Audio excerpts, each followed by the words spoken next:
Om Purnamadaha Purnamidam Purnat Purnamudachyate Purnasya Purnamadaya Purnamevavashishyate. Om Shanti Shanti Shanti. And now for a devotional song. It will be sung by Swami Umananda and Rajneesh this evening. It was written by our revered mother of the ashram, Sri Swami Lalitanandji, and it is dedicated to our beloved Guru, entitled My Great Guru.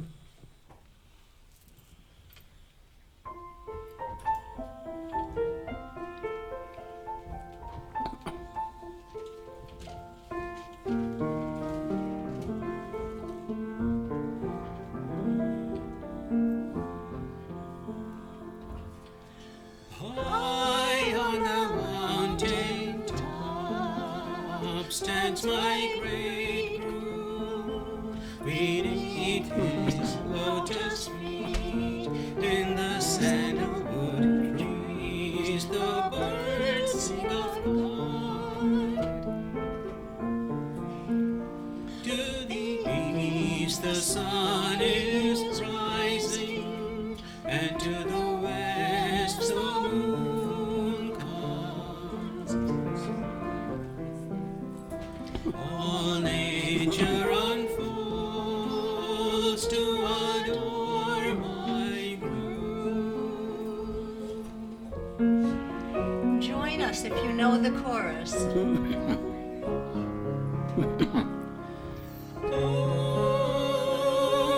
Guru Brahma, Guru Vishnu, Guru Devo Maheshwara,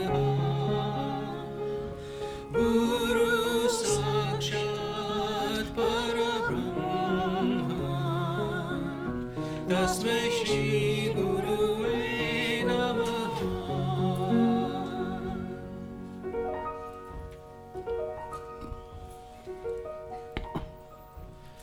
Guru is Brahma, Vishnu and Shiva, for Guru is the Supreme Brahma. To that Guru I offer my adorations.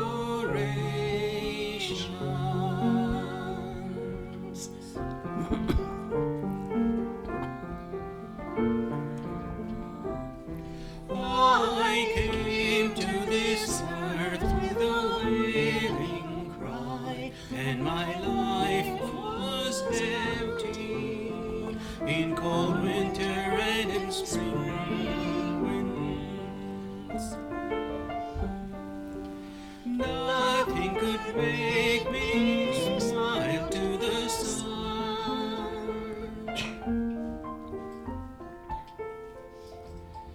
But today I am not alone, because you gave me that kingdom of the unknown self.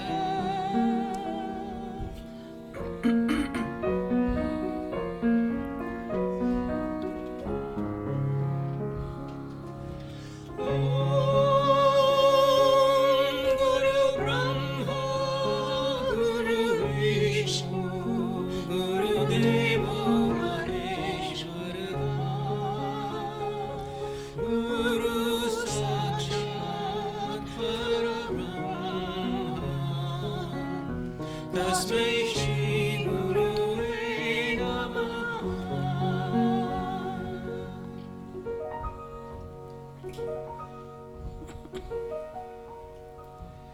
Guru is Brahma, Vishnu and Shiva, for Guru is the Supreme Brahma. To that Guru I offer my adorations.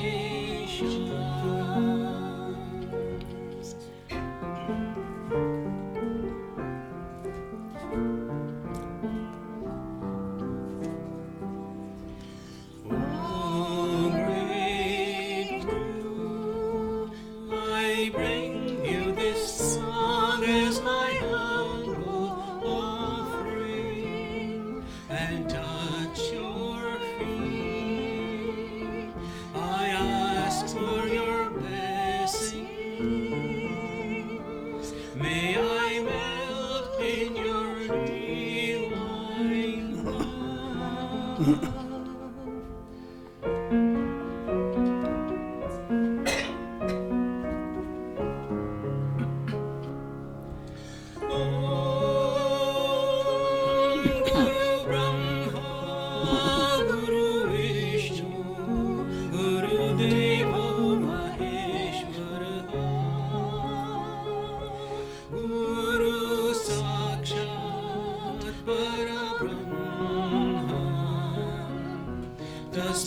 Shri Gurave Namaha.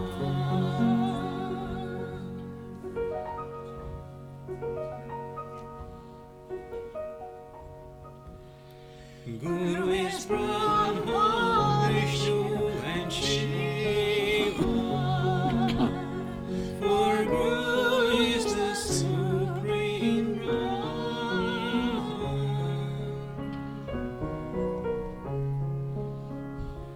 To that Guru I offer my adoration.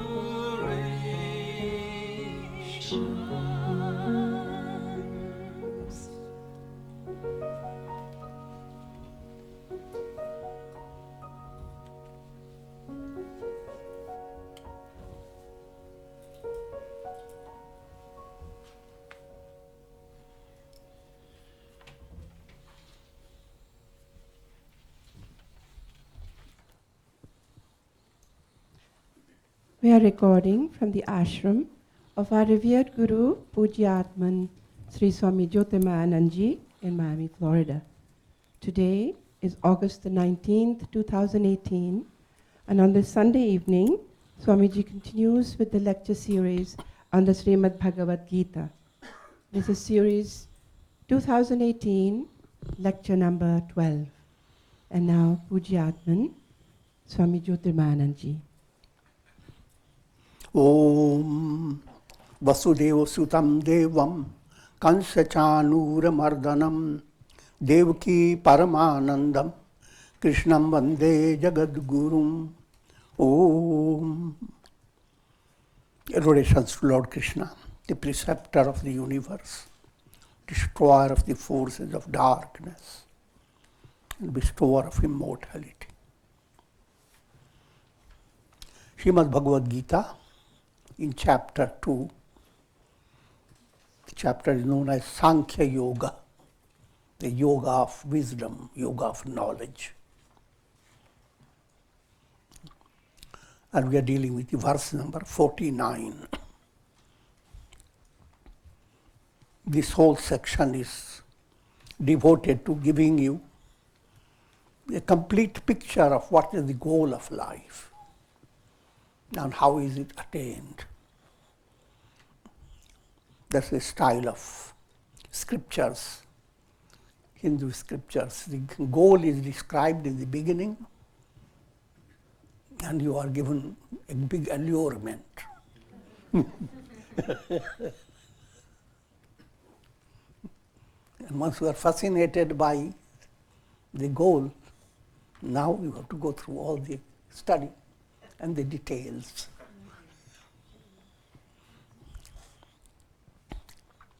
Durena hyavaram karma buddhi yogat dhananjaya buddhau sharanam anvichha kripana phalahetavaha. O Dhananjaya, Arjuna is described as conqueror of wealth. You are following literal meaning. Then your mind says, oh, he's a big Kshatriya king, he's got a lot of wealth, millions of dollars, billions.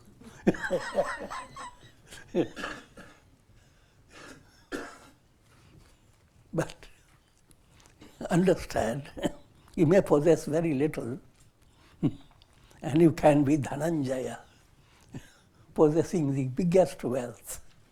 If you have developed internally love of God, and you are developing human and divine qualities within your heart, those are your treasure, that nobody can take them that away.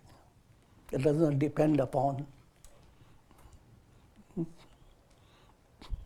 the economic world.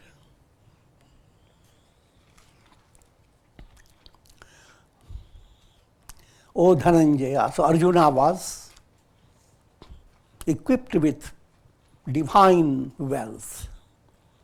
Just to give some name a few.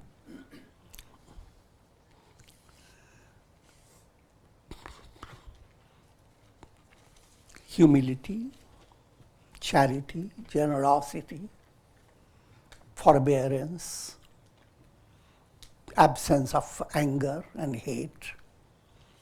And these are some of the points, and later I will be giving you more and more. So, O Dhananjaya, karma is far inferior to the practice of buddhi yoga.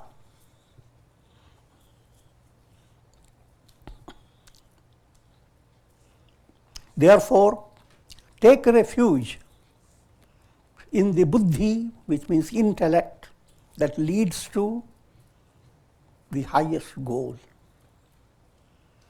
For miserly are those who desire fruits of karma.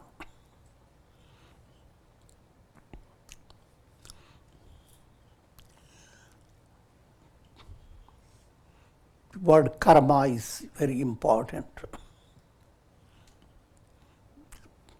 Majority of people, they use the term karma as synonymous with destiny. This is your karma, nothing can you do about it. But karma in reality means you have created it, you are responsible for it, you can change it. And then another question, which you?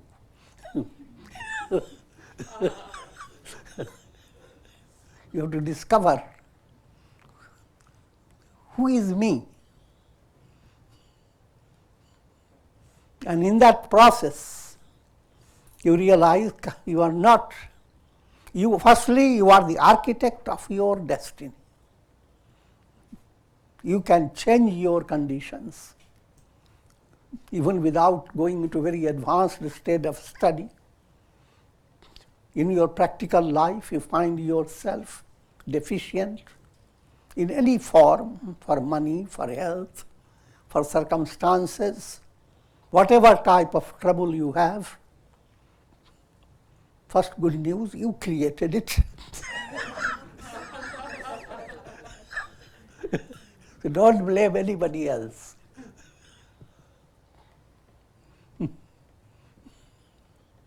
If somebody else has given you the trouble, then you will have no resolution. You have to go after them. And there will be no real message of joy. But even though it's hard to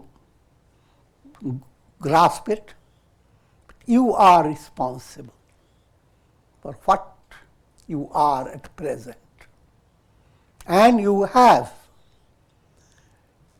the potentiality, you have all the resources to change your karmas. If you are physically weak, you can make yourself strong. If you are unhealthy, you can be healthy. You live in a state of disharmony and constant fight in your family, you have the potentiality to bring about harmony. I'm not talking about harmonium. I'm joking. It's better than harmonium. It can bring about peace. Not only in your family, you can create peaceful atmosphere with people around you. You can have good business, good job, good human relations. Whatever you consider prosperity, you can work for it and succeed. But now we have to come to another level of understanding. Should all your resources that you have be directed towards a goal that's not whole,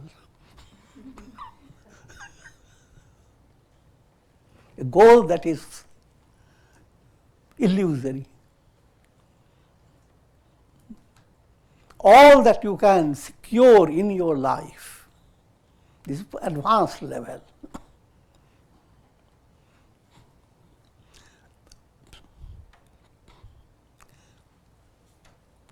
no matter whatever may be your imagination of success and progress, and you can have all that you want, and still you pass on, keeping your hands empty, take nothing.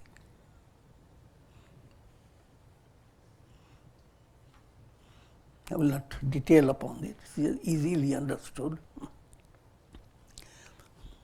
So all attainments in this world, the Upanishad calls it alpam, little.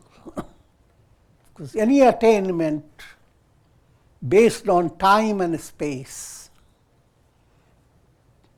can amuse a person as long as a person possesses a dull-wit mind.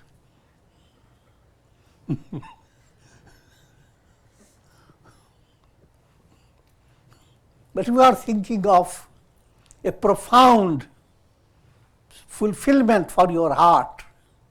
How could you be fulfilled by anything that is given to you with a condition? Here, take it. But you can have it only a month and a half. I will snatch it. You take it. You can have for 50 years. But then it's all being taken away from you. Multiply 50 by 50. It doesn't matter, no matter how much. It's simply an illusion. Anything conditioned cannot be your real fulfillment. Real fulfillment is immortality, eternity, absolute. That's called full, Purnam.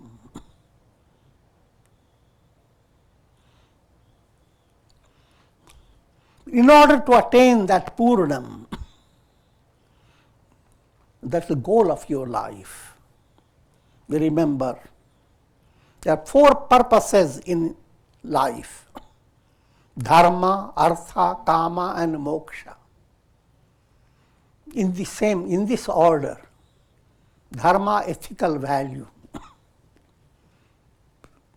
If you want to feel joyous, secure, if you want to enjoy life, having a delicious life, then base your life on goodness. Be good. If you go on dumping garbage in your heart and building up wonderful buildings, you can't really enjoy it. You go on holding grudge against people in your heart, bitterness towards the world. Finally, you end up having bitter concept of your own self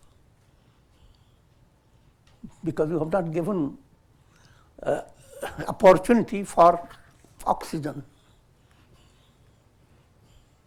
Be good, do good. That's the foundation of your prosperous life, real life. On the basis of dharma, so go on working for material resources called artha. Sanskrit word artha means meaning, purpose. And English word artha is the earth. Suppose.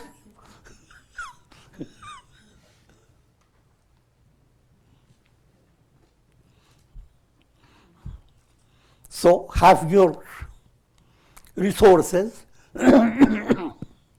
for your progress. Let me have my resource.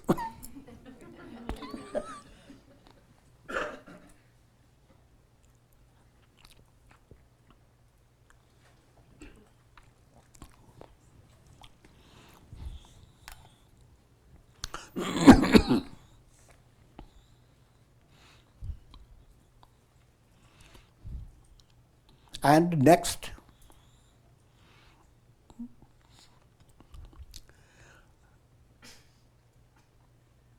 based on ethical virtues, if you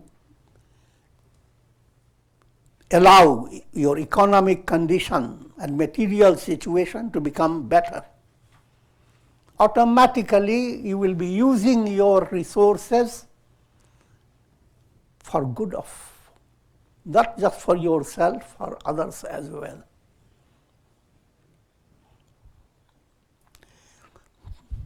Third purpose is karma. Karma means fulfilling your desires. But desires can be ordinary desire for worldly pleasure.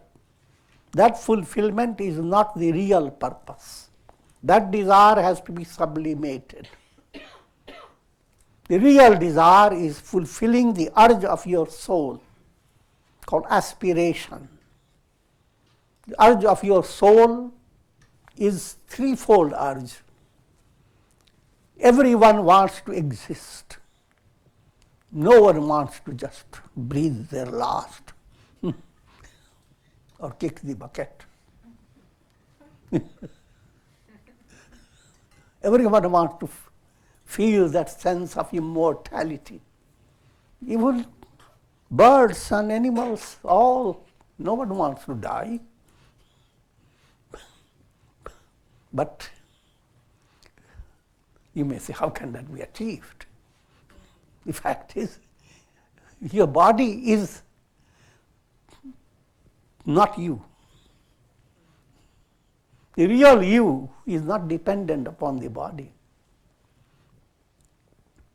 So, I'm not going to those details, but the point is that when you and let me first complete that, everyone has that urge to exist. Everyone has the urge to know. Everyone wants to know how things are.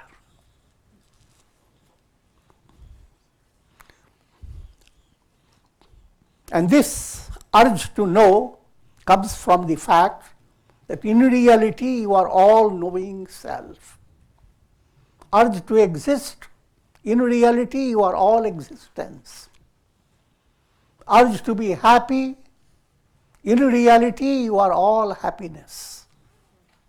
Satchidananda is your essential nature. And that's what you are constantly after, but not in the correct way, unless you become highly advanced and receive spiritual instructions.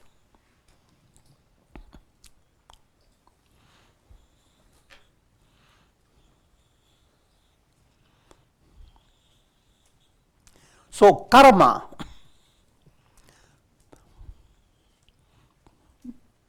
and since I have started the 4 points, dharma, artha, kama, and the last stage is moksha, liberation, immortality, a complete revelation, even while you are alive, living with a complete fulfillment deep in your heart.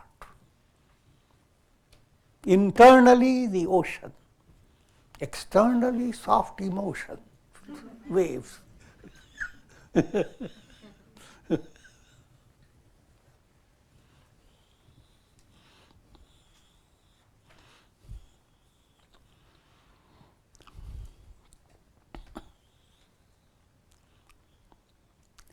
So karma is far inferior to the practice of buddhi yoga.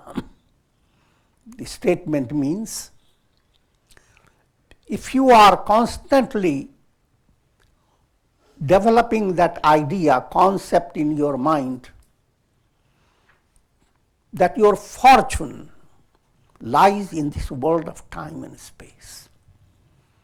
Somewhere, somehow, you are going to be so happy and fulfilled. That's not correct.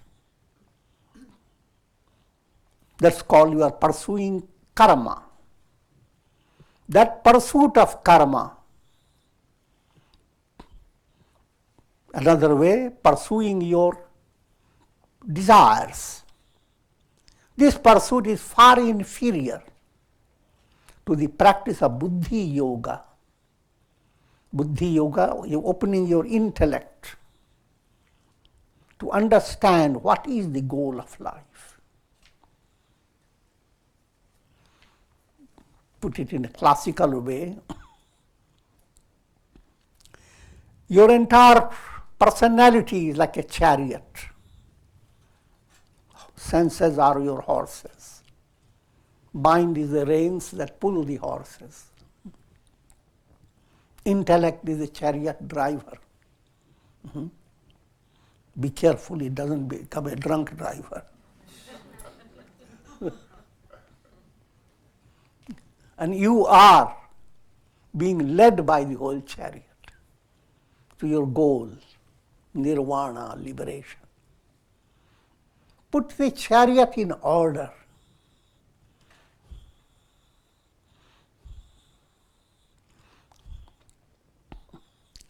If chariot driver, that's your buddhi,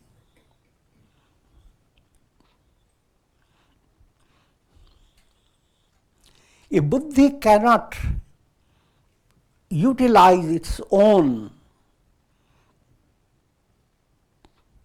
vision, its own understanding, if buddhi cannot follow its own decision, then your chariot, this whole chariot set is disturbed.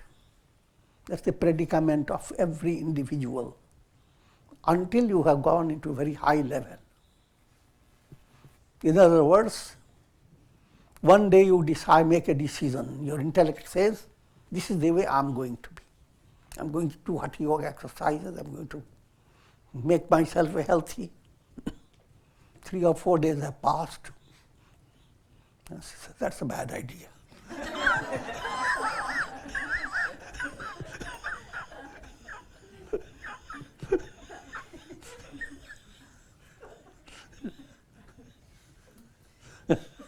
There are better things to do. To keep the head down and legs up. I'm joking. That means what your buddhi said and decided, who distracted you? Your mind. Buddhi and mind. Now mind has 2 aspects: sentiments, bhavana, and listening to the need of the senses, called vikar. So mind uses emotions, sentiments. It has its own mood.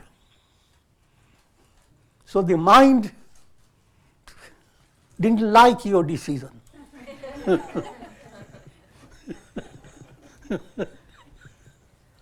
You're a chariot driver. Horses didn't like the way you are directing them. Go this way. No, they don't want it that way. They have looked at somewhere. Good mud puddle with so many little things in it, more interesting.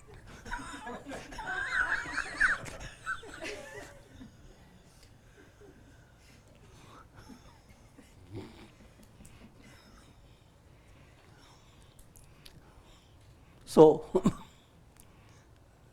bhavana, feeling that is not purified, rajasic, tamasic feeling, that does not allow you, your buddhi-based decision to be strong, invincible, infallible. And vikar. Vikar means you are already addicted to anger, hate, greed. These addictions will not keep you pursuing, no matter what a wonderful plan you have adopted. But the addictions won't let you. You want to be angry. 2 days have passed, nobody made you angry. the world has become empty.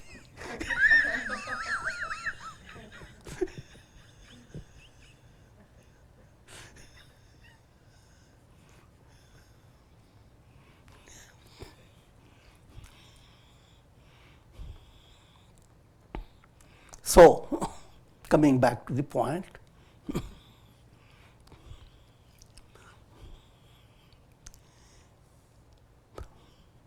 allow buddhi, your intellect, the chariot driver, to be in a healthy condition, not be distracted by wild horses and defective ropes that control them.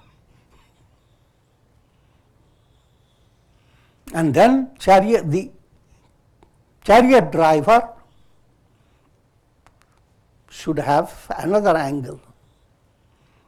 Not where are you driving the chariot? Your intellect must understand the goal. If intellect is being controlled by ego, that means on the chariot, there's a monkey is seated behind him.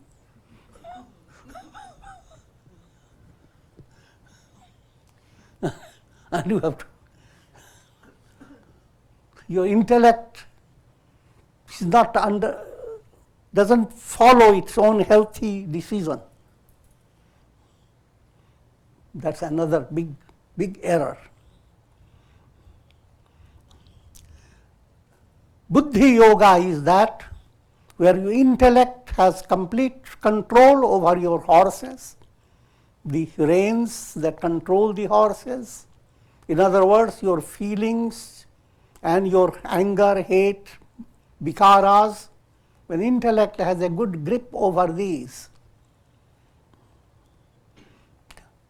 And there is no monkey over it. The ego is humble, not bullying the intellect.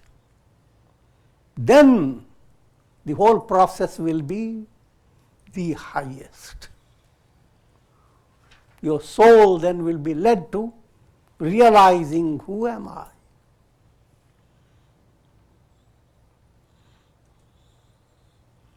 And that attainment is your great blessing as a human being. You have all the resources. This is the purushartha, self-effort for attaining God realization. But if you do not follow this, you continue to be duped by dull-wit intellect that is pressured by impure feelings and anger, hate, etc. Then all you want is to have a little peaceful time in the world, little happy moments, some prosperous conditions. Your mind now becomes miserly in determining what should be the goal of your life.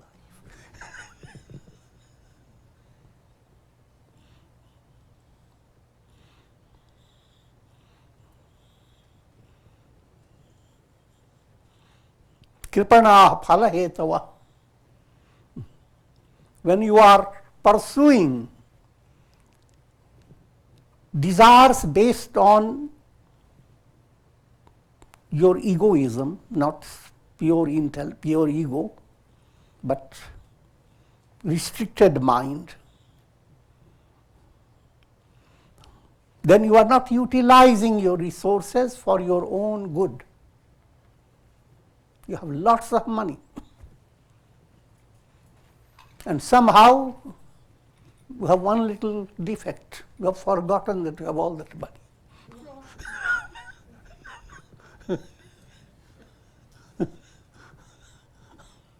And we are begging for small little things while you have a whole treasure at your home. So many stories are told to describe this point. A king finds a farmer and loves the farmer for his sincerity, etc. And in order to free him of his poverty, he gives him a whole piece of forest land filled with sandalwood trees. And farmer thanks the king. After several years, he comes to the farmer and he finds him still struggling. He says, "What's the matter?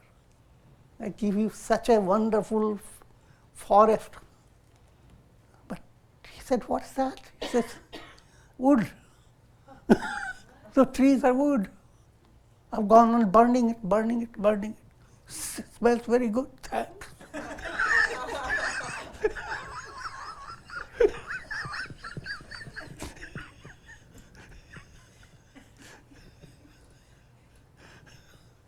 The king said, "The wood, one tree can bring you a lot of money.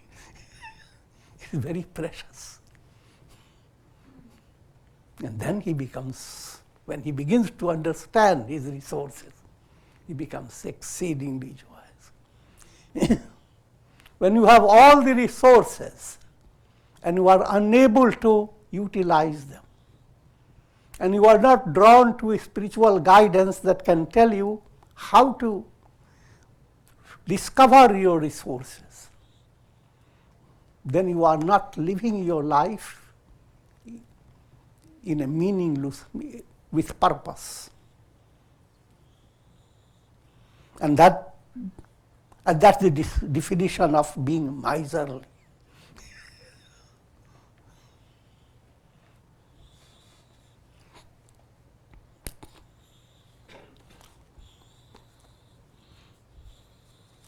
Kripana phalahetav.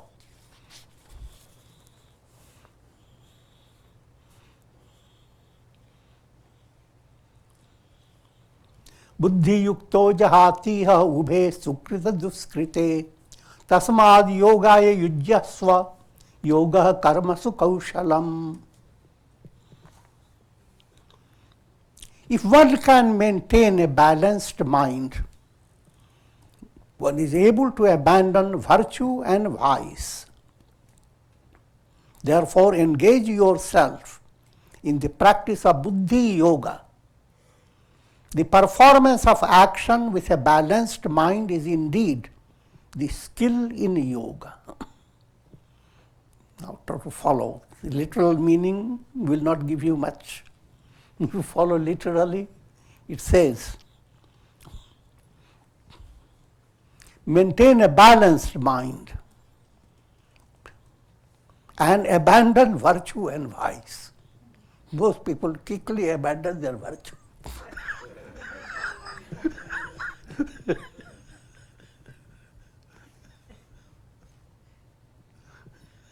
Abandoning virtue and vice. You have to have a good understanding to grasp it.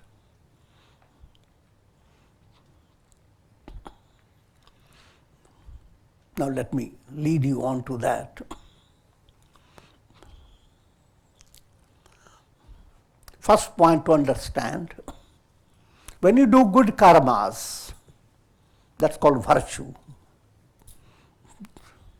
Good karmas will give you pleasant conditions, all prosperous conditions as a result of your doing good karmas somewhere in your past. And negative situations come because you have done some negative karmas.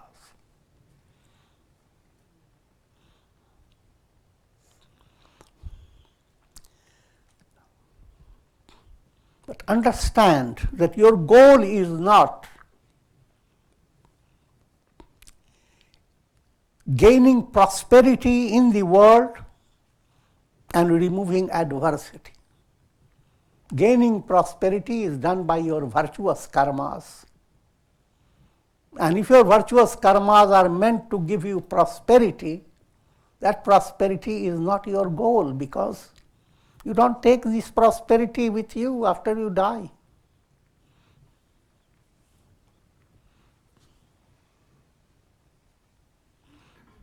In other words, put it in simpler terms,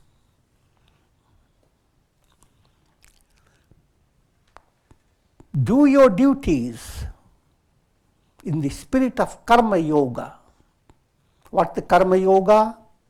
Perform everything that you do with perfect precision, with great involvement, as if you are handling the toes of God and clipping his nails.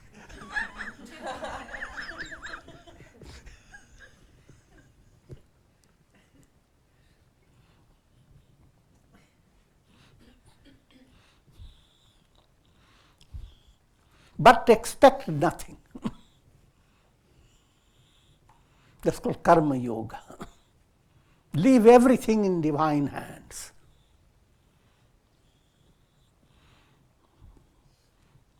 That's again, this is a subtle point to understand. When people are told, don't go after karma, immediately what the mind says, I will do things helter-skelter, because karma is not my goal. More skelter than helter.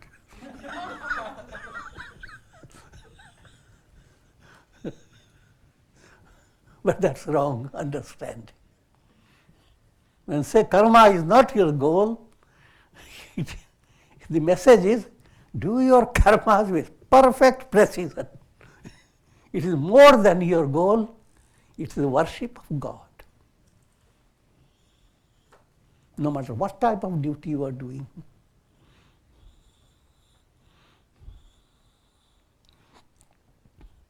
But have no expectation, the worldly expectation, that this is what, when we say again that again, from practical point of view, your mind will have always expectation. You are going to a plane, you have an expectation, the plane must lead you to your goal. But that expectation should not be the overpowering expectation in your personality. That expectation is just like a tree handles breeze.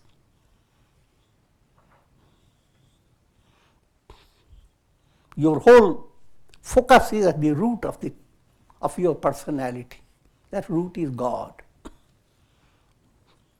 Let me turn your attention to one inspiring song from Kabira.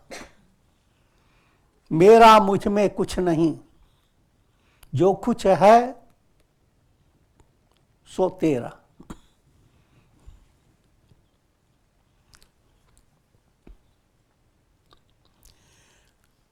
Kabira saint says,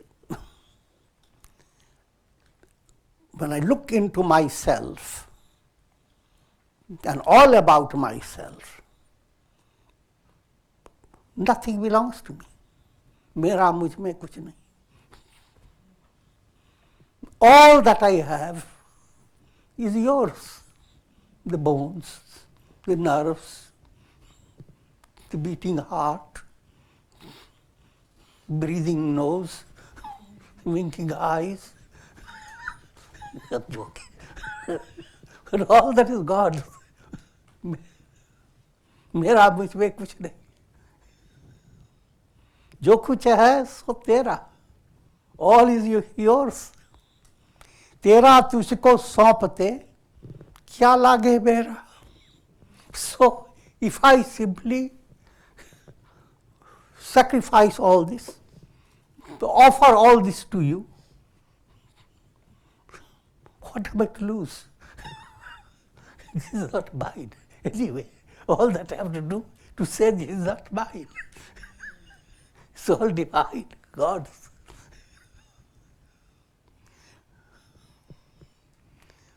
The subtle point is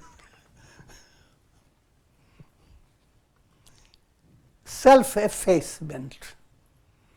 When you follow the path with joy, no matter in whatever level, when you are really doing something that allows you to discover your self-confidence, your inner joy, ego at that time becomes humble. And the moment ego begins to assert, your inspiration dumps. Let me give you simple illustrations.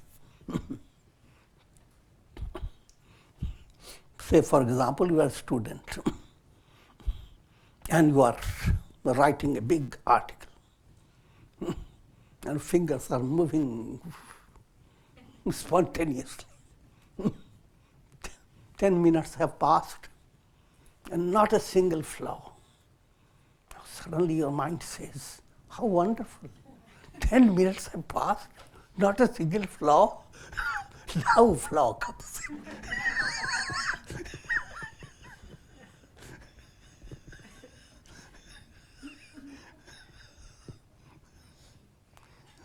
The best of you emerges when you don't know it is. You are not involved with it. How wonderful am I doing? You are not calculating that. Then you are the best. That's the mystic psychology. But when you become ego aware, then inspiration moves away and perspiration comes forward.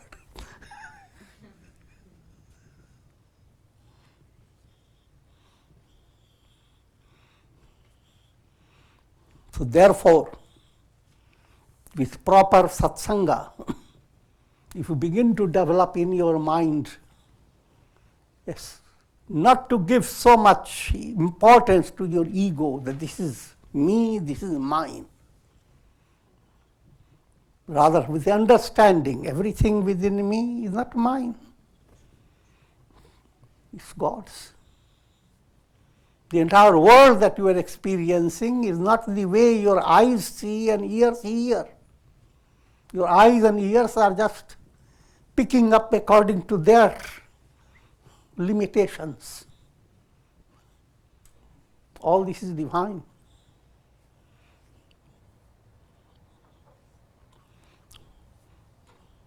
If this type of sense goes on developing within yourself, that's called surrender to God. That's the purpose of prayer and feeling I am just a channel in God's hands.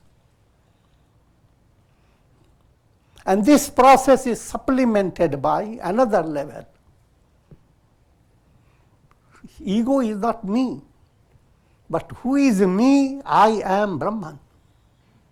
Aham Brahmasmi. So you are not just empty.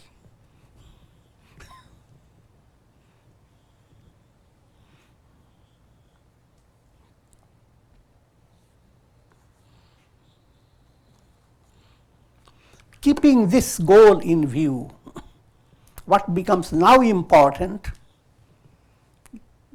is not to be swayed by passing situations. Situations present, adversity, prosperity, day, night, and so forth, gain, loss.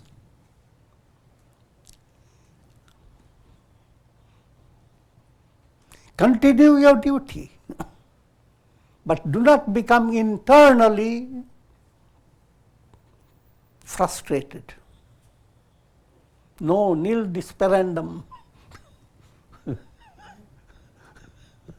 Do not enter into despair. Because God is the reality within you. And you are being sustained by the profoundest support, the support of Divine Mother, support of Divine Father, support of treasure of all treasures. That is perfectly secure. Once that is there, now your life must flow with perfect precision and not to sway with little things of this world. Again, that doesn't mean that you should become stiff. Sway only to the extent that allows you to be alive and practical in the world. Then become a stone. And not sway to that extent that you break down your personality.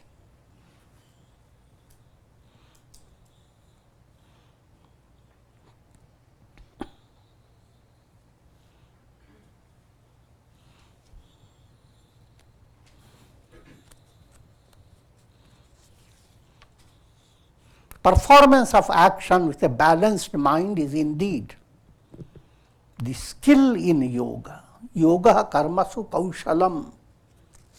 That's the great mantra.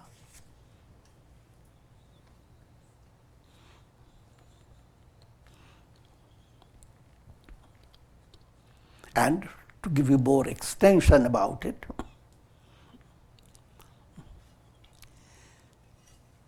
if that spiritual skill enters your life, your action becomes karma yoga. All works that you do, you develop a sense of handling a divine opportunity for pleasing the boss.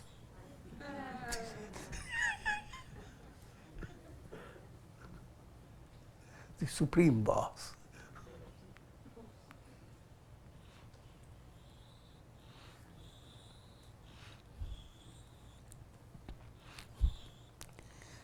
And don't limit this only to your action.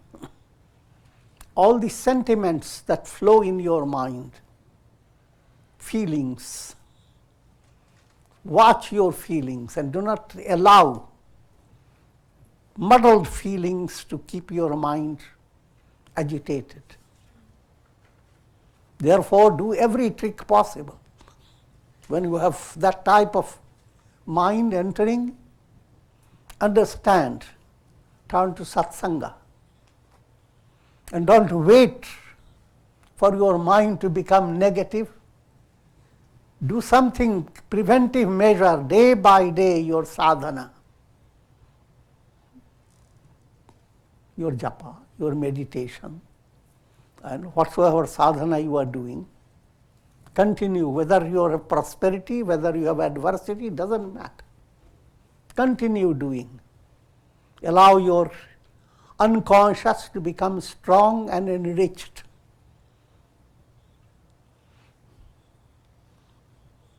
So, what happens now? Your feelings turn to bhakti yoga, devotion. You find you have a motherly heart. The motherly heart in the world has to feel a lot of pain. Because you never know when the baby is running around. But here is a motherly heart that knows where all the babies are. I'm giving you a profound understanding of bhakti. What type of fulfillment your heart should feel when you have bhakti, God within your heart. That type of love you are going after. So that's what your feeling turns towards that. That's called bhakti yoga. That's the kaushal, the skill in your feeling, skill in your action, skill in your thinking. When you are thinking, your mind is just jumping here, jumping there, not having a good understanding. But when you allow the jumps of the mind to have a purpose, where should the mind be actually focused? What are you discovering? What are you trying to know? That whole mental process turning into dhyana yoga, yoga of meditation. And deep down, your thinking process, understanding process turn into jnana yoga. what is to know, what is to understand, knowing which all is known. When you assimilate that, you have become a good artist. You have turned art on your action. Action become karma yoga. That art has been directed to your sentiments, feelings. And your feelings are not meaningless feelings. They have become bhakti yoga. They are drawing God.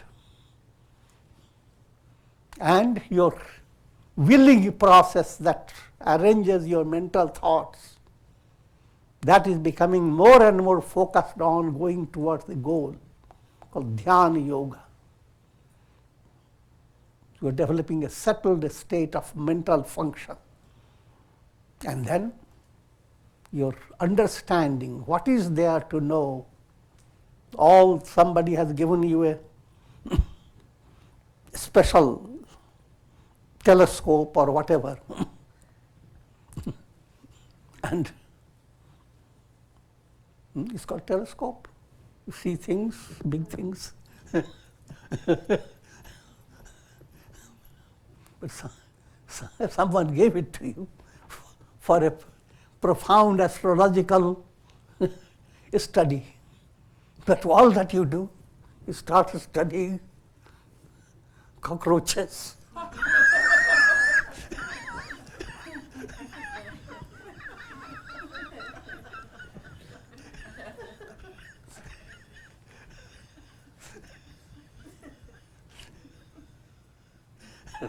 That means Buddhi has not been, is being handled without art.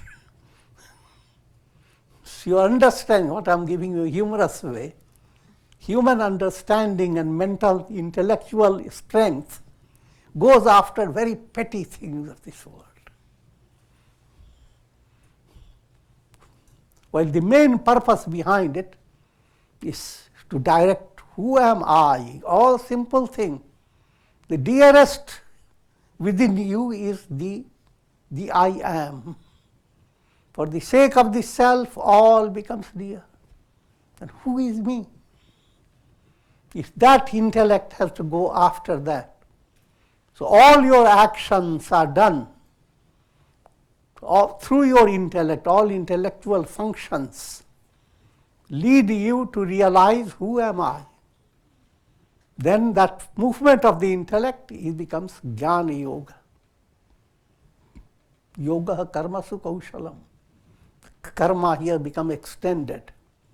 Not only action, feeling, action turns to karma yoga, feeling into bhakti yoga, willing into Raja yoga, this is dhyana yoga, meditation, and insightful understanding into jnana yoga. And all these four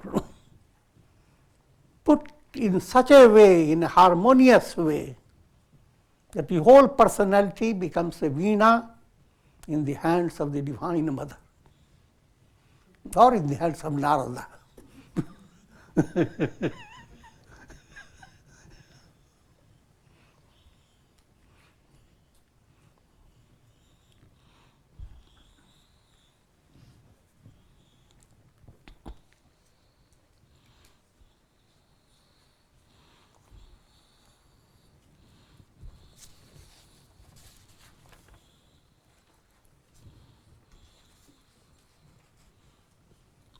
Karanjam buddhi yukta hi phalam tyaktva manishina janma bandhavi nirmukta padam gacchantya namayam. Endowed with a balanced mind, renouncing the fruits of karma, a wise aspirant breaks the fetters of birth and death and goes to the faultless abode of Brahman. Now this is your goal. If you have done that type of harmonization, integral yoga in your life, then firstly you developed samatva buddhi, mind that has shama, serenity, no matter what happens. Mind has followed the illustration of the sky. I am the sky. Let all these guys come and go.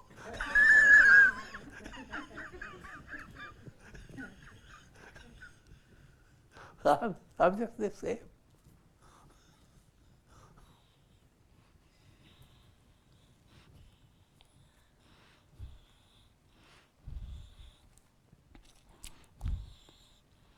And then the soul has no interest in fruits of karma. Because fruits of karma means soul has to be born, will be in the trap of birth and death. So no longer coming into the cycle of birth and death.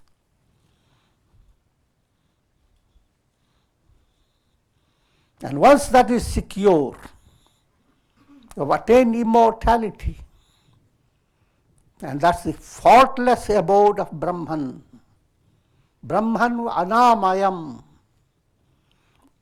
Anamayam means fault relates to all sorrows, miseries, pains, adversities, tapas. In Brahman, all this, all the negative, all the forces of darkness are void. That state is your goal. And shouldn't be too much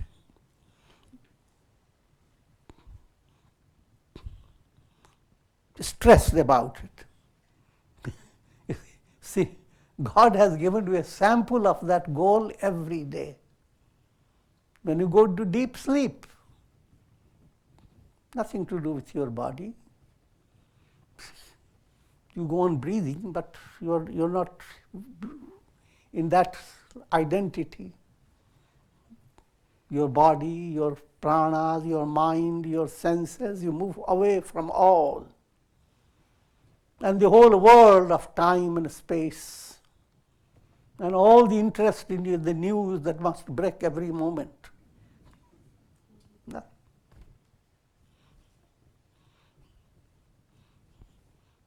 And after enjoying sleep, you wake up bright. And people say, "How are you?" I had a wonderful sleep. And look for another news. Oh, I knew nothing. So not knowing anything can give you such joy.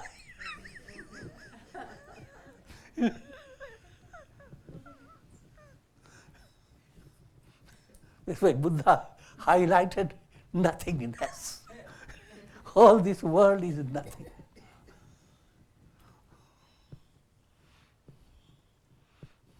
So, live your life with such artistic talent that all this world becomes nothing. I am shines forth. That's the message behind few of the verses. And with this, I'm concluding today. Om Purnamadaha Purnamidam Purnat Purnamudachyate Purnasya Purnamadaya Purnamevavashishyate. Om Shanti Shanti Shanti.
बिन हमरा कौनो नाही।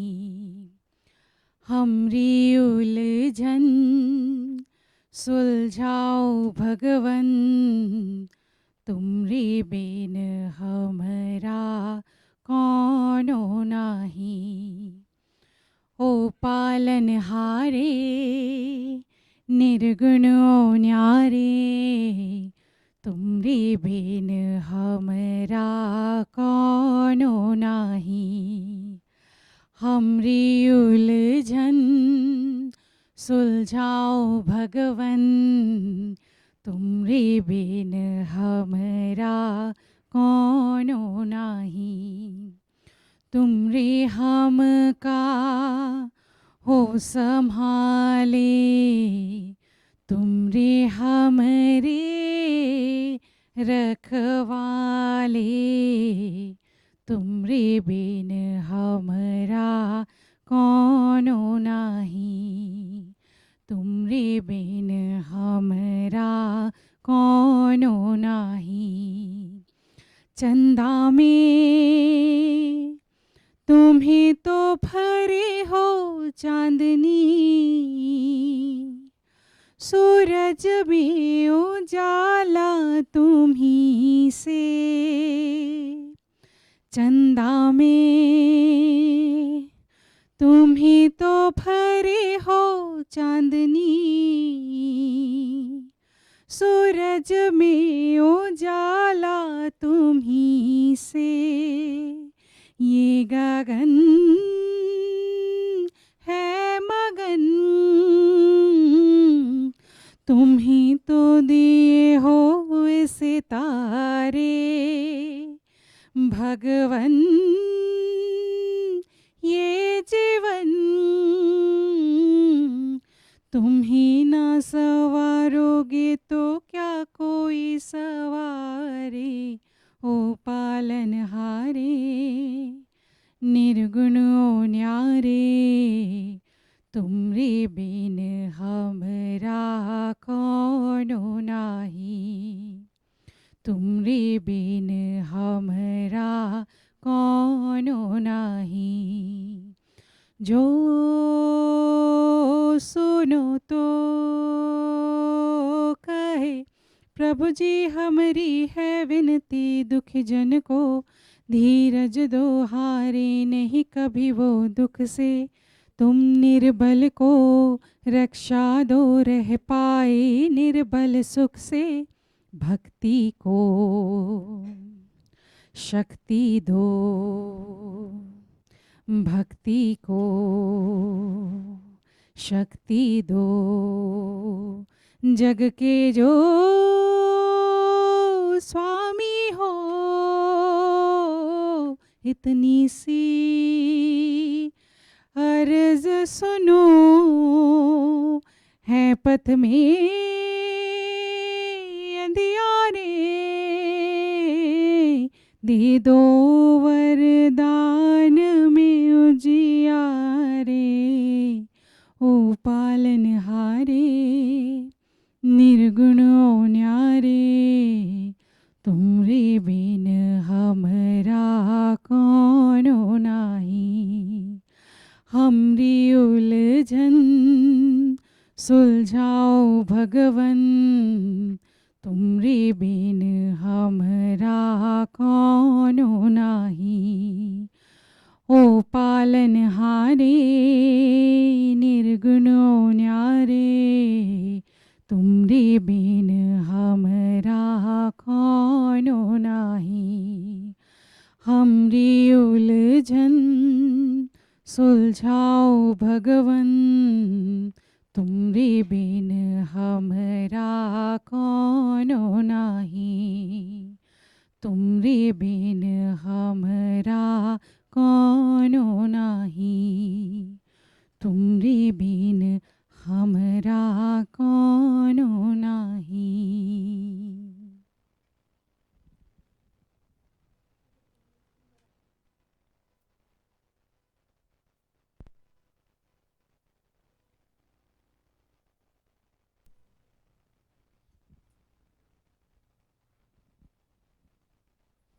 Sanchari has an amazing gift of music.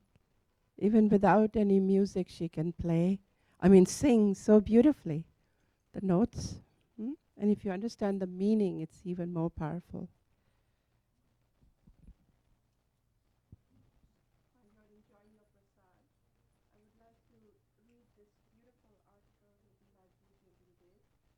This appeared in our April 2018 monthly magazine, The International Yoga Guide.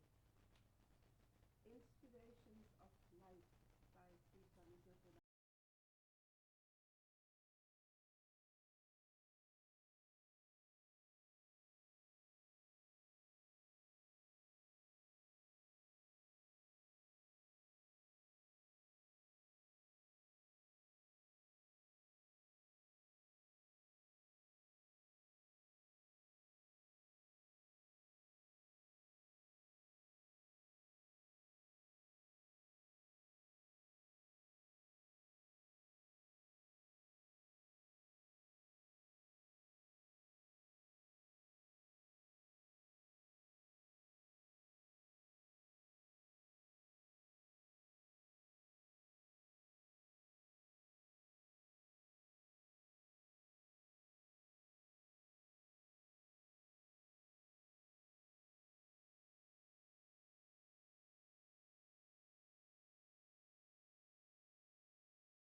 Pranam Gurudev.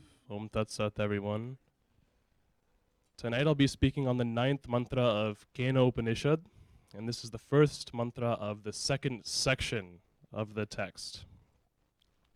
And Kena Upanishad it takes the form of a dialogue between a student and his guru.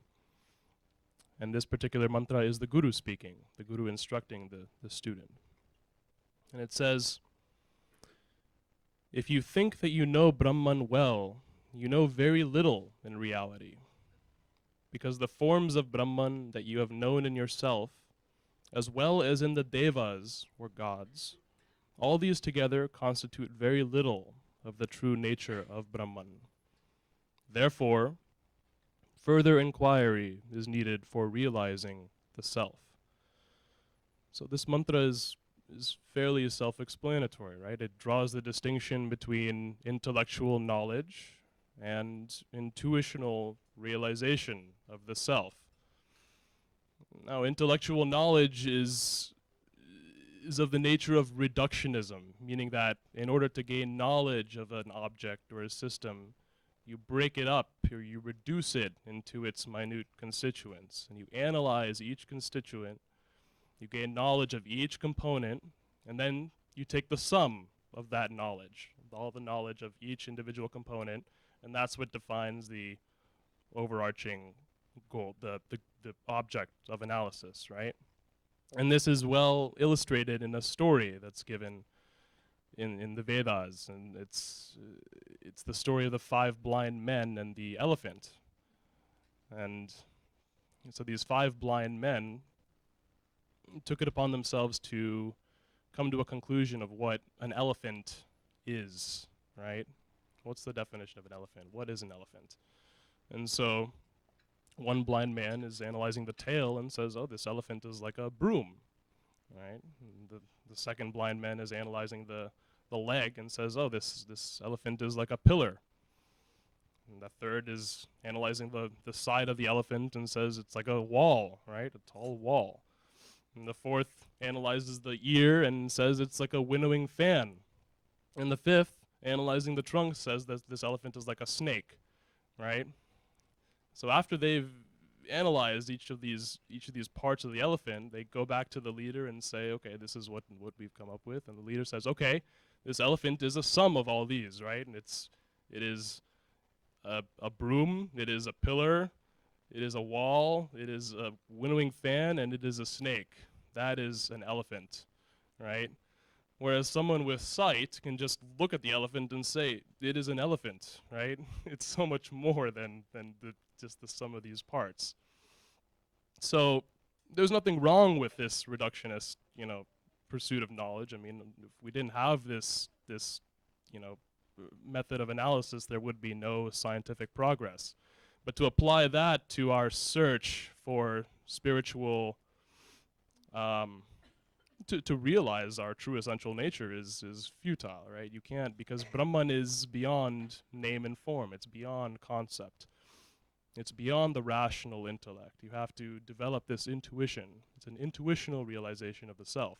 So the Guru instructs, because the forms of Brahman that you have known in yourself, as well as in the gods, all these together constitute very little of the true nature of Brahman. So the ideas that you conjure up in your own mind about the nature of Brahman, as well as what you hear everywhere, in the Upanishads, in every religion, you hear so many definitions of what Brahman is, right? What God is. That constitutes very little of what the actual Brahman is, because it's in the realm of the mind and senses. It's a product of your rational intellect. So he instructs, self-inquire, right? Inquire into who am I. And if you break that down, I mean, it's the whole process of integral yoga, right? Turning your actions into karma yoga, doing your actions without attachment to the expectation, of what is to come as a result of your action. Turning your emotions into high emotions of bhakti and love. Training your mind to become one-pointed and focused through dhyana yoga. And, of course, studying the scriptures and elevating your mind and inquiring into who am I. And more next time. Thank you, Swamiji. Om Shanti, Shanti, Shanti.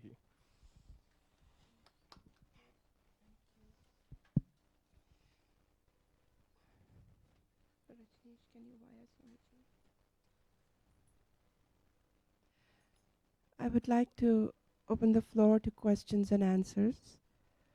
If you have a question, please raise your hand, and our sweet Karma Yogi, Kanishka, will bring you the mic. Please be sure to speak into it loud and clear when you ask the question.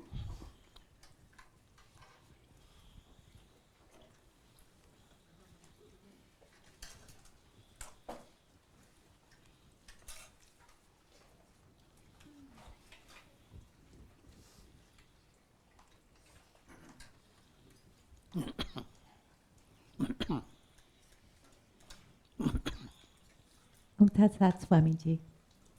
Can you give us a little review about the 3 knots and the grunties and what they signify and how to purify those, please?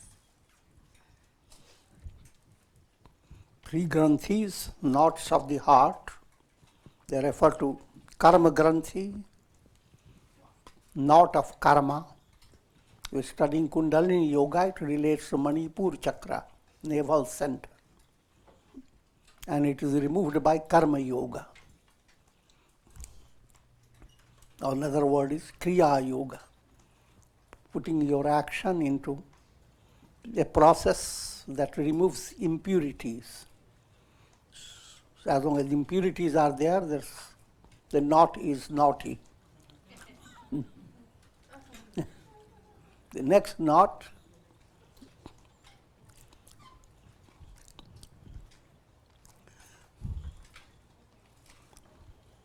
vasana,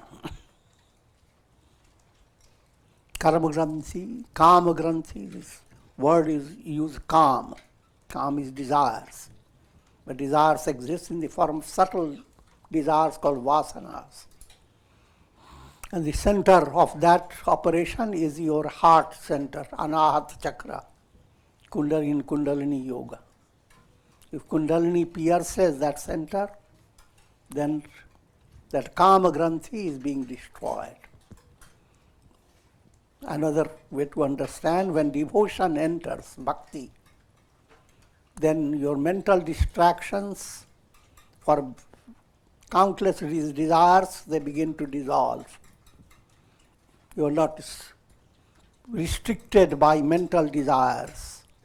That granthi is removed. And then finally, in Ajna Chakra, intuitional knowledge develops. Then Avidya Granthi, the knot that is caused by ignorance, which is the root knot, that is destroyed. And that's done by Jnana Yoga. Karma Yoga destroys your navel center type, Manipur Chakra, Karma Granthi. Bhakti Yoga destroys Kama Granthi, Bhakti and Dhyan together. And Jnana destroys your Ajnan, ignorance, Avidya Granthi. For easy understanding, follow the example of a mirror. If you want to see your face in the mirror clearly, if you want to realize who am I, that's put into simple way to understand. Your mirror has 3 possible obstacles. First mirror has dirt over it. That's called Karma Granthi, Mala. So you have to wipe the impurity. That wiping the impurity is the purpose of Karma Yoga. Karma Yoga destroys malas and so forth. When mala is removed, suppose, putting in simple way, if you see the first layer of impurity move away from the mirror, Now you are surprised to see your face. You never imagined you could be looking that good.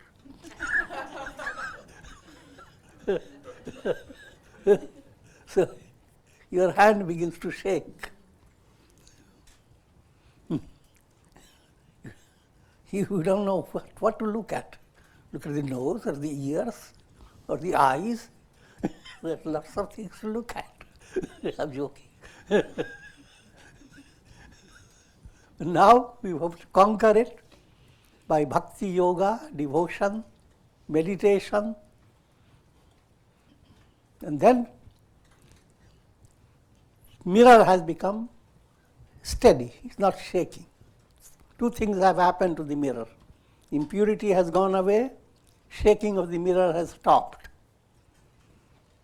Now put your head down. Oh, this is the way your hair comes streaming down.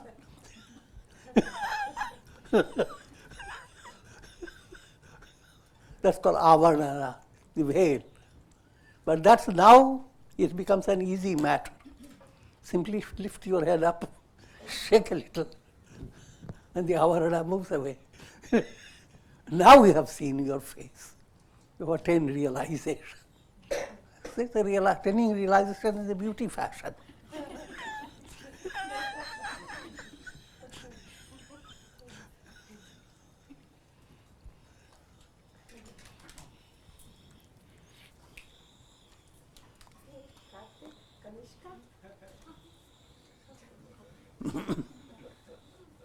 Tat Sat, Swamiji.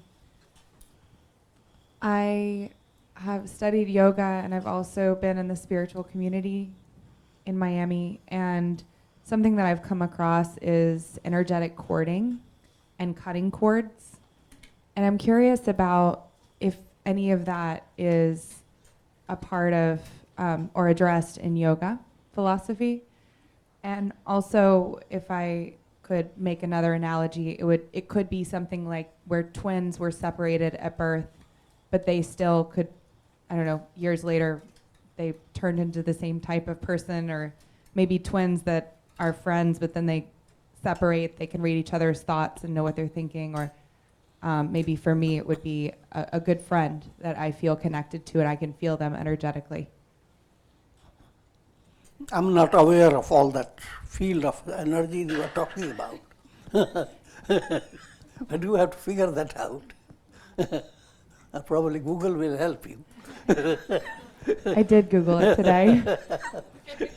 Thank you. But to understand, we are dealing with the very, not academic way, profound way. Ultimate source is God within you.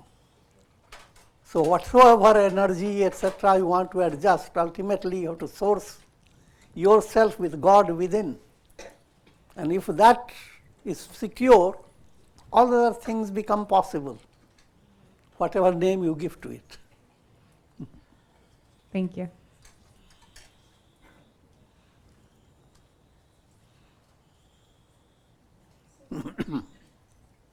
Pranam Gurudev. Is it a good idea to meditate upon Guru instead of a God? Meditation is according to your choice.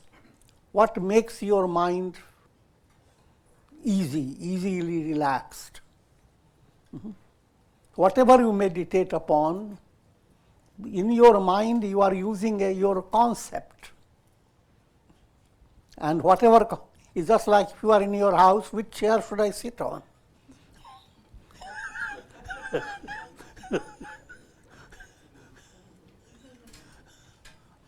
But deep down you have to always understand, no matter what you have chosen to meditate on, is an aspect of the absolute self. So God is worshipped as Guru, God is worshipped in the form of Krishna, Rama, etc. And you can have your own choice called Ishta Devata. Choose one of the many choices, hold on to as your own.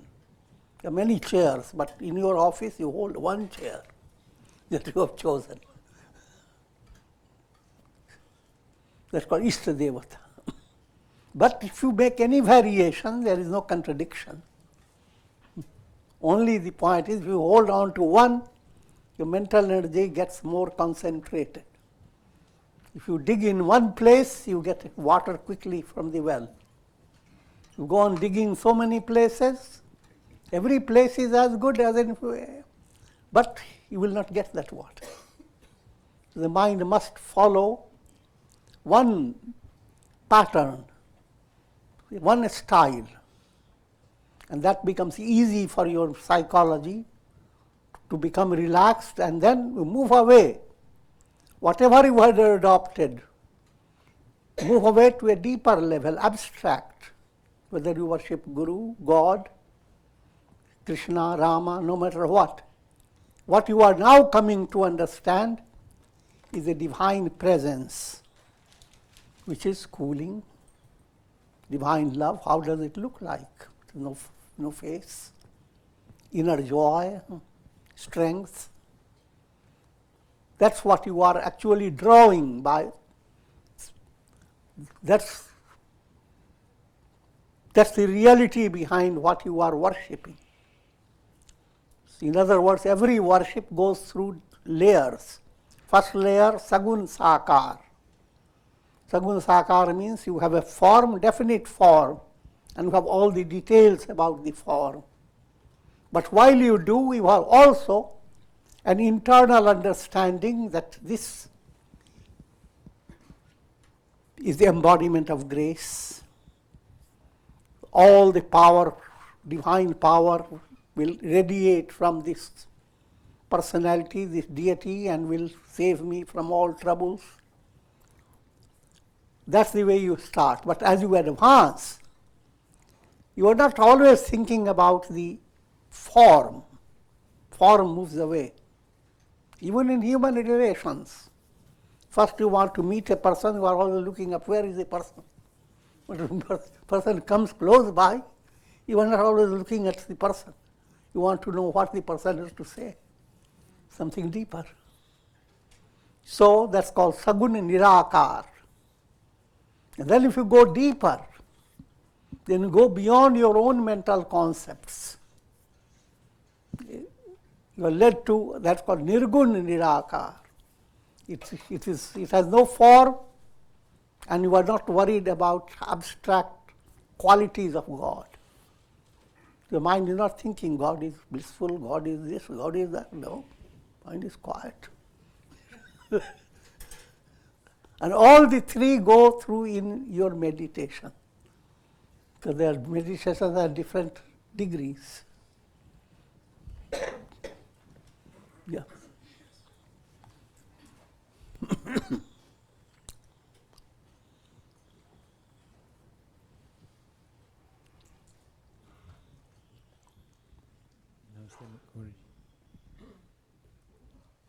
I wondered if you could talk about, in the context of today's teaching, the distinction between discernment and self-deception. Thank you. Discernment called Vivek. That Vivek comes when, remember the figurative description I've given of the chariot. When the chariot is not being led, your personality is not being led by uncontrolled horses. That means if you are following your life on the basis of the demand of your senses, an uncontrolled mind, then what's the word that you use? Self-deception? Deception. Self-deception. Yeah. You think that you are going in the right direction because it looks good. But it is not you. What looks good is for the horses, not for you. So that's deception. But when you are more well integrated, then it may not look good for the horses. Nevertheless, you will drive them in the right direction. Beautiful. Thank you so much.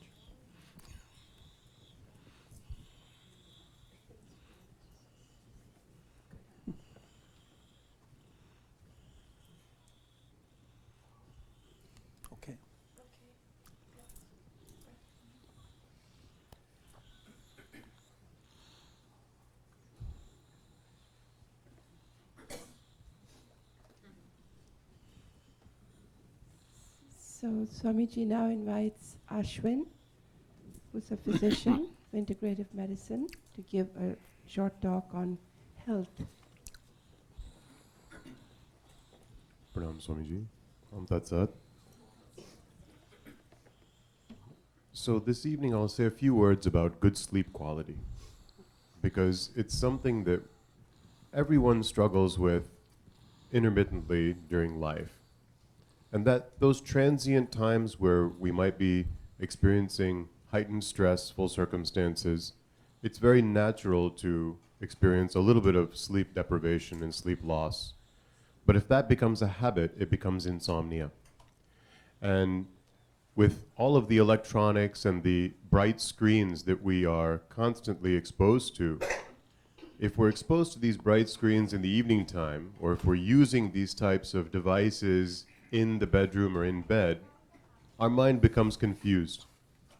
You see, our bodies cue off of our environments to a great extent. For example, if you walk into a kitchen and someone is preparing your favorite meal, the sight of it, the smell of it, the sound of it, our mouths start watering. We only realize that that's happening here. Well, in fact, the entire digestive furnace is being primed for the process of digestion. So that's an example of how what happens in the environment influences our bodies, and vice versa. So same thing with sleep. When we make our sleep environment quiet and dark, it's very conducive to good sleep quality. In addition to that, regular exercise is one of the most important ways to achieve better sleep efficiency. You can think of sleep as like a symphony orchestra. All of the organ systems in the body are different instrument sections of the symphony orchestra, and they all have to play in a coordinated manner to get from one movement of that symphony into the next. That's like transitioning from the lighter stages of sleep into the deeper stages of sleep. And melatonin, which is produced by the brain, is the conductor of the symphony orchestra. And having a good bedtime routine that includes prayer, meditation, some breathing exercises, you can drink things like chamomile tea, passion flower tea. There's very calming herbs that also can be used in periods of heightened anxiety to achieve better quality sleep. So when you put this together as a good sleep routine and do regular exercise during the day, and also watch out for energy drinks, these types of beverages that contain lots of caffeine. Sometimes the caffeine and high sugar content is hidden in these products. So be watchful for that as well. Be watchful for all the different types of stimulants that are oftentimes introduced in these products that are marketed as energy drinks, and avoid them. Use them in sparing quantities if at all. If you use all of these techniques together, you will ensure good quality sleep and better functioning of the immune system, more focus, memory, concentration, better ability to focus on tasks that require sustained attention, and so forth. More in my next time.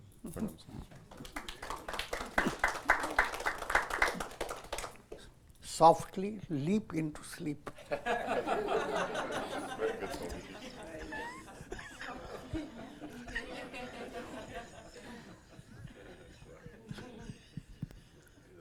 Another point to add to that is never to eat at least 4 hours before you sleep.